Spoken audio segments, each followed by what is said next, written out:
Hello, engineers. Happy Wednesday, everybody. It's great to see you again. Remember last Wednesday we did an awesome science experiment. We built some chemical rockets. So that means this week we get to do an engineering challenge. Okay? Now, for this week's challenge, I wanted to build something that hopefully you engineers can build at home. So we're not going to use any of our special pieces like our gears or our levers or our rescue hooks that I normally bring into class with me on Wednesdays. Instead, we're going to try to build a tower, a very famous tower. It's a tower that some of you may have even been to, or your parents have been to, and it's called the Eiffel Tower. If you've ever seen a picture of the Eiffel Tower or been there, raise your hand at home. Okay, now the Eiffel Tower is over 100 years old, and it is over 1,000 feet tall. Okay, and it has been standing nice and strong and sturdy because it was built by an engineer who worked really hard, who never gave up, and who had a very cool idea in their head and turned it into reality. Okay? Now, to build our Eiffel Tower today, we're going to need as many rectangle pieces as we can get, okay? And we're going to try to get some square pieces as well, okay? And we're going to help our Lego friends, Sam and Sarah, build an Eiffel Tower that is as tall as we can make it, and we want to see if there's enough room underneath the tower so that they can both stand below the tower and look straight up at it, okay? Now I'm going to put a picture of the Eiffel Tower up here on the screen.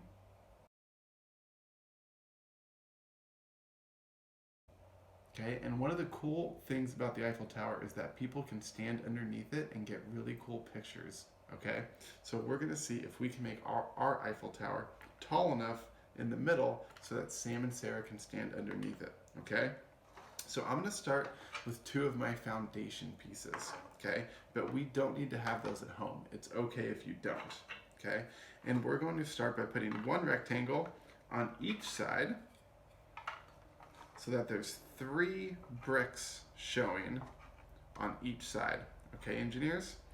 And then we're going to start to build like a staircase, which we've made before together. We've built some Lego staircases and some cool buildings that we've done at school. So we're going to make a staircase on each side, and as we build our staircase, we want there to be 1 row of bricks showing each time we add a new rectangle.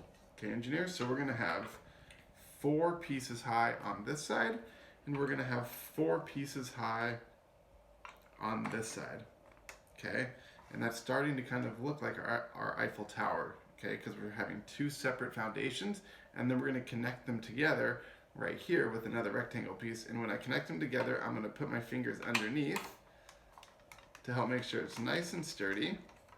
And then this rectangle brings our 2 foundations together. Okay, engineers?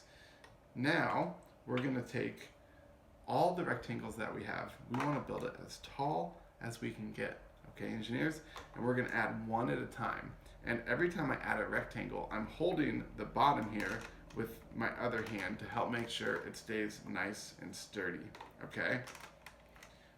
So we have 1, 2, 3, 4. Can you count with me while I build? This is 5 rectangles, 6 rectangles, 7, and 8.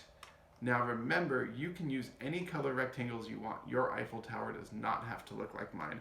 I wanted to put all my red ones together, but if you wanted to make a pattern and have it go red, yellow, you could do that as well. Okay, engineers, you can make it look however you want. So we have 8 rectangles here, so now we're going to have 9 and 10, 11, 12 rectangles. Okay, engineers, if you have more, you can of course add more at home. If you don't have that many, that's okay. Remember, it doesn't have to look exactly like this one. Now, the Eiffel Tower starts wide with 2 separate foundations, and then it slowly comes up like 2 staircases meeting in the middle. And then as it goes up, it gets even narrower near the top. So that's when we're going to add our square pieces instead of rectangles, since they're not as wide. So I'm going to add 1, 2, 3, 4, 5, square pieces on top, engineers, and then the real Eiffel Tower in Paris, in France, also has a broadcast antenna at the top so that it can receive radio signals. So to make my antenna at the top, I'm going to take one of our lock pieces, I'm going to put it right on top in the middle, and I'm going to take our big long green, what's this called? Can you say it at home for me? That's right, axle. And we're going to put our axle right through the lock piece, and now it's standing just like that. If you don't have any axles at home, that's okay. You can use a stick. You can use any other type of long round object like this, okay? And you can stick it right in at the top. Now you can see my Eiffel Tower goes all the way up to my head, engineers, okay? Now let's see if it meets our design challenge. If I can have my friends Sam and Sarah stand underneath it for a super cool picture. Check that out, engineers. Does that look a lot like the real Eiffel Tower? Now, once you've built your Eiffel Tower and it looks like this, you can of course add your own pieces to it. You can customize it, you can modify it any way you want, okay, engineers? And if you have a lot of Lego bricks at home, then I want to give you an extra bonus challenge.